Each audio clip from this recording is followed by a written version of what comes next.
Shovel Knight could have been released 2 decades ago. It's an old-looking game that peddles old ideas with a save-the-girl story that's just as old as everything else. And you know what? None of that stuff matters. Whereas many retro-style games have a modern twist of some sort, Shovel Knight basks in its archaic nature. It's old. And that oldness doesn't detract from the fun one bit. In fact, it highlights just how timeless some ideas are.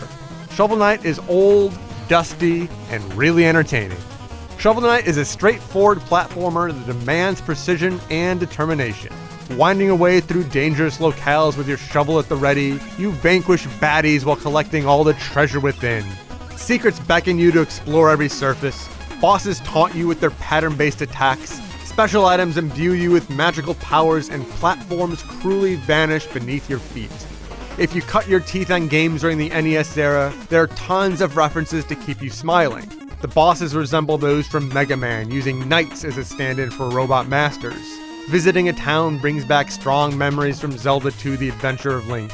As you pogo on top of enemies, it's hard to not be reminded of Scrooge McDuck in DuckTales. There are subtle and overt references throughout Shovel Knight, which is what you'd expect from a retro game. But what's important here is that Shovel Knight doesn't dwell on references to games of the past. Rather, it's the satisfying combat encounters that grab my attention. Luring a knight to lower its shield while I danced around him, or deflecting fireballs back at an enemy wasn't fun because I had done something similar years ago. Those moments were so thrilling because of the finesse required to succeed, of how pleasing it was to foil an enemy's plans, to triumph even when the tide was turned against me. This is true for the sense of discovery as well. Yes, the levels are linear, but hidden passageways are there for those who crave more treasure. Shovel Knight has smart level design that not only hides its treasures well, but also presents enough variety to keep you unhinged. Flaming platforms, crushing chandeliers, and darkening flashes keep you waiting for the unexpected. The special items you collect grant you a flaming missile or temporary invincibility, and using these in unexpected situations gave even more variety to the proceedings. I could plot my own strategies against the bosses.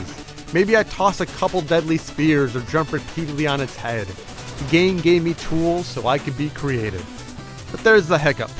As much as I loved Shovel Knight the first time through, when I started a new game plus, well, things weren't quite as exciting.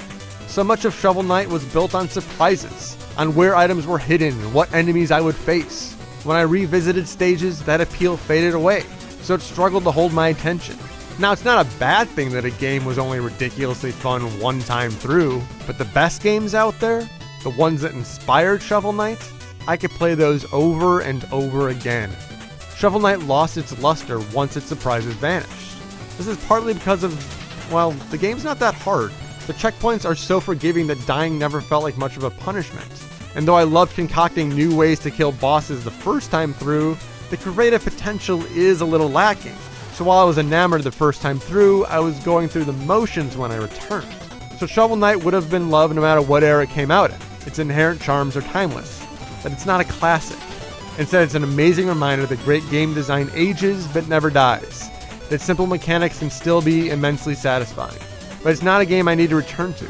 New Game Plus doesn't add interesting wrinkles, and without any surprises in store, there's nothing demanding my attention.